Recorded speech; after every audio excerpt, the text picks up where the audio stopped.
Bapak nande turang senina si ikut buat begini bas pilkada karo tanggal siwah Desember ida. Mujo man bantak rina. Kami ibas ikatan sedekewan karo nari ati kami nah kan pemikiran man balu siman pandang-pandangan tah payo kari akap no. Sentabi kami ngerana ibas bahasa Indonesia telah lebih jelas. Sering sekali terdengar suara bahwa tanpa memberikan uang tak mungkin menang di Pilkada Karo. Malahan salah satu calon bupati yang kalah pada periode sebelumnya mengatakan bahwa untuk menang di Pilkada Karo diperlukan uang 25 miliar. Kita tidak tahu pasti jumlah itu. Dari ungkapan yang timbul di Tanah Karo yang mengatakan ICP pagi bupati nasibta bagenda-bagenda kansa maka kaiban sidat gundari alokanlah. Juga kita tidak tahu berapa persen berpikiran demikian, tapi ungkapan ini menunjukkan bahwa money politik memang ada di Tanah Karo. Adakah calon yang mau ya kalau terpilih nanti uangnya tidak kembali? Tentu tidak. Secara akal sehat mereka ingin kembali dan kalau boleh dengan lebihnya. Kita tahu bahwa tunjangan bupati itu kecil, hanya 5 juta ditambah pendapatan lain hanya kira-kira 10 juta. Ada lagi tunjangan operasional 120 juta per tahun, bukan untuk kepentingan bupati saja. Sehingga dari pendapatan resmi kita dapat katakan tidak mungkin mengembalikan modal pilkada itu. Kalau begitu dari mana? Dugaan kita yang pertama ialah tanda terima kasih dari orang yang mengerjakan proyek. Itu pun tidak besar karena APBD Karo hanya 1,3 triliun termasuk di dalamnya 400 miliar anggaran belanja langsung. Jadi juga perlu kita pahami bahwa fee proyek itu atau tanda terima kasih proyek itu adalah gratifikasi yang harus dilaporkan sesuai undang-undang dan masuk kas negara. Kalau tidak, itu tindakan korupsi. Kementerian Dalam Negeri membuat rilis bahwa sampai akhir 2019 sudah ada 300 kepala daerah yang terjerat korupsi dan sekarang sudah bertambah lagi. Alternatif kedua ialah jualan jabatan. Ini pun tak bisa kita buktikan tapi sering kita dengar. Jualan jabatan juga merusak sendi-sendi pemerintahan Kabupaten Karo karena tidak akan terpilih orang yang paling baik kompetensinya dan kerjanya pun tidak maksimal karena sibuk mengembalikan modalnya.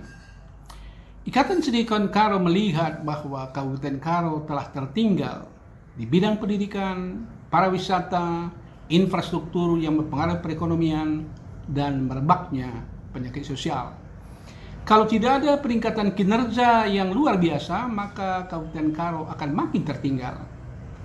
Bupati dan aparat harus fokus bekerja membangun Karo, bukan pula diganggu oleh urusan pengembalian modal. Oleh karena itu, kepada calon bupati kami sampaikan himbauan untuk tidak menggunakan money politik untuk menang ini. Karena kalaupun menang, bupati tidak bisa bekerja baik, tidak bisa membuat perubahan, dan kemungkinan terlibat kepada masalah hukum. Janji-janji manis kampanye haruslah dipertanggungjawabkan kepada masyarakat, terlebih kepada Tuhan yang Maha Esa. Dari profil bupati dan wakilnya, kami melihat bahwa kalaupun tidak jadi bupati, masih banyak bidang lain tempat mengabdi secara terhormat. Kami juga ingin menyampaikan pesan kepada pemenang pilkada sekarang, karena kalau nanti sudah duduk agak susah mengatur waktu. Pesan kami adalah sebagai berikut. Pertama, APBD Karo tidak besar. Oleh karena itu untuk membangun Karo diperlukan dana-dana dari pusat. Untuk itu perlu dibentuk kaukus terdiri dari anggota DPR, anggota DPD, eselon 1 dan tokoh-tokoh yang peduli terhadap Karo untuk membicarakan ini. Tentu diperlukan dana yang tidak terlalu besar.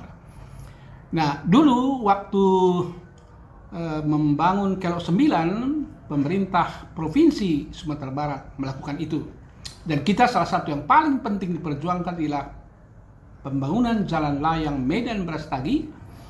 Ya, kalau tidak maka Karo akan sulit sekali berkembang. Yang kedua, karena erupsi Gunung Sinabung ini hampir tak dapat diprediksi kapan berhenti, maka perlu diadakan kajian aktivitas ekonomi yang bagaimana yang dapat berdampingan dengan kegiatan erupsi ini. Dan selanjutnya tentu banyak lagi ada hal-hal strategis lainnya yang perlu kami sampaikan, tidak pada kesempatan ini. Oleh karena itu kami harapkan agar Bupati nanti terbuka untuk pemikiran-pemikiran dari luar. Kepada masyarakat pemilih, kami juga menghimbau untuk tidak menerima money politik demi tanah Karo kita yang kita cintai itu. Ada isu mengatakan nilainya Rp300.000 per suara atau pesat kritis menjadi Rp500.000. Jumlah itu kecil, tidak bisa merubah nasib daripada seorang, tetapi artinya telah bergotong royong untuk merusak Kabupaten Karo. Salah satu sifat daripada orang Karo menurut seminar adat Karo pada tahun 1977 ialah mempunyai harga diri yang tinggi. Apakah 300.000 itu sudah dianggap harga diri yang tinggi? Tentu tidak. Apakah sekarang sifat orang Karo sudah berubah? Kami pun tidak tahu. Tapi yang penting ialah money politik ini merusak, dan perbuatan itu akan dinilai oleh anak cucu kita dan dipertanggungjawabkan juga kepada Tuhan yang Maha Esa. Kami juga tentunya menghimbau Bupati, kepolisian, Bawaslu, dan aparat keamanan lainnya serta unit-unit civil society untuk turut mengadakan pengawasan agar Pilkada Karo tahun ini bisa bebas atau setidak-tidaknya sangat-sangat kurang dalam hal money politik. Semoga tercapai cita-cita kebersamaan. Majuah-juah man banta krina.